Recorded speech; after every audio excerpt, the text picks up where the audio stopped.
தியானம் பண்ணாலும் சரி, மந்திர ஜபங்கள் பண்ணாலும் சரி, மூச்சு பயிற்சி செஞ்சாலும் சரி, முதுகெலும்பு நேரா இருக்கணுங்கிறது ஒரு கட்டாயம். உடம்புல அந்த முதுகெலும்புங்கிறது 33 சுற்றுக்களாக அந்த எலும்புகள் சுற்றப்பட்ட ஒரு அமைப்பு தான் முதுகெலும்பு. இது அறிவியல் சொல்லுது. முதுகெலும்பு நேரா இருந்தா பூமியில இருக்கக்கூடிய மேக்னெட்டிக் எனர்ஜி, எலக்ட்ரிக்கல் எனர்ஜி எல்லாமே அந்த சர்க்கியூட், அந்த முதுகெலும்பு வழியா மேலும் கீழுமாக கரெக்டா போகும், உடம்பு ஆரோக்கியமா இருக்கும்னு சொல்லிட்டு. நம்ம சித்தர் கலாச்சாரம் என்ன சொல்லுது? பிரம்ம நாடிங்கிற ஒரு நாடி, சுழுமுனைங்கிற ஒரு நாடி முதுகெலும்பினுடைய நடுப்பாகமா தான் போகுது.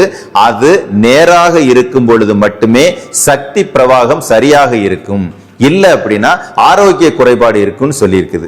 எல்லா விதமான முயற்சிகளையும் பயிற்சிகளையும் செய்யும் பொழுது ஒரு மனிதனுடைய முதுகெலும்பு நேராக இருக்குமே ஆனால் அந்த முயற்சியும் பயிற்சியும் அப்படியே அவனுக்கு உண்டான பலனை எந்த விதத்திலும் சிதையாமல் கொடுக்குங்கிறதா உண்மை. எந்த பயிற்சி பண்ணாலும் முதுகெலும்பை நேர வச்சுக்கோங்க.